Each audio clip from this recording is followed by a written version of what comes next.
Cookery சேனலை பார்த்து யார் வேணாலும் சமையல் பண்ணலாம். ஆனா சுவையான சமையல் பண்றது எப்படி? நான் இதயம் நல்லெண்ணெயில சமையல் பண்றேன். ஆஹா ஓஹோன்னு பாராட்டுறாங்க. நீங்களும் இதயம் நல்லெண்ணெயில சமையல் பண்ணுங்க, பாராட்ட வாங்குங்க. தினம் தோறும் வாங்குவே இதயம். மாற்றுத்திறனாளிகளுக்கு மத்திய அரசால் வழங்கப்படுகின்ற உதவித்தொகையானது பராமரிப்பு தொகை என்று சொல்வார்கள். அது ரூபாய் 300ஆகவே பல ஆண்டுகளாக 10-15 ஆண்டுகளாக இருந்து வருகிறது. அதில் பெரிதளவுக்கு மாற்றம் கொண்டு வந்து குறைந்தபட்சம் மத்திய அரசின் மூலமாக 2000 ரூபாய் உயர்த்தி வழங்கப்பட வேண்டும். அடுத்தபடியாக மாற்றுத்திறனாளிகள் பயன்படுத்துகின்ற அனைத்து கருவிகளுக்கும் புத்தகங்கள் உட்பட என்னென்னலாம் மாற்றுத்திறனாளிகள் பயன்படுத்துகின்றார்களோ அவ்வளவு பொருள்களுக்கும் ஜிஎஸ்டியிலிருந்து முழுமையாக மத்திய அரசு இந்த பட்ஜெட்டில் விலக்களிக்க வேண்டும். இது ஒரு பெருமளவிற்கு எங்களுக்கு பயனுள்ளதாக இருக்கும். அதே போல் பணிபுரிகின்ற மாற்றுத்திறனாளிகள் மற்றும் தொழில் புரிகின்ற மாற்றுத்திறனாளிகளுக்கு இதுவரையிலும் வருமான வரம்பு விலக்கு என்பது 1.5 லட்சம் மட்டுமே. இதுவும் 15 ஆண்டுகளாக மாற்றப்படவில்லை.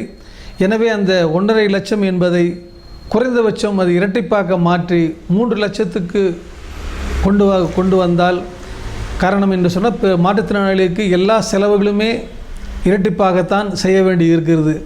இதனை கருத்தில் கொண்டு வருமான வரியிலும் அரசாங்கம் குறைந்த இப்பொழுது நிலையிலிருந்து இரட்டிப்பு விதிவிலக்கு தரப்பட வேண்டும். மற்ற மத்திய அரசால் வழங்கப்படுகின்ற கல்வி உதவித்தொகையுடைய ஒதுக்கீடு மிகவும் குறைந்துள்ளது மாற்றுத்திறனாளிகளுக்கு.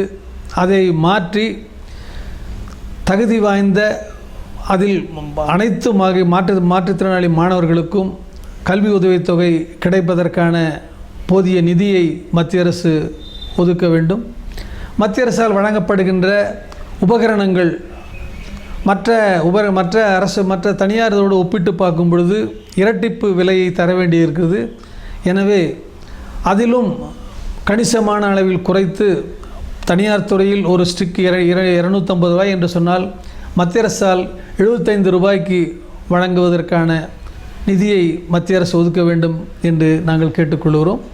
இதற்கெல்லாம் மாற்றுத்திறனாளிகளுடைய எண்ணிக்கை கூடாமல் இருக்க மருத்துவத்திற்கு நல்ல ஒரு கணிசமான தொகை ஒதுக்கி மாற்றுத்திறனாளிகள் எண்ணிக்கை கூடுவதிலிருந்து குறைப்பதற்கான ஒரு சிறப்பான திட்டத்தை மத்திய அரசு உருவாக்க வேண்டும் என்றும் இந்த நேரத்தில் கேட்டுக்கொள்கிறோம்.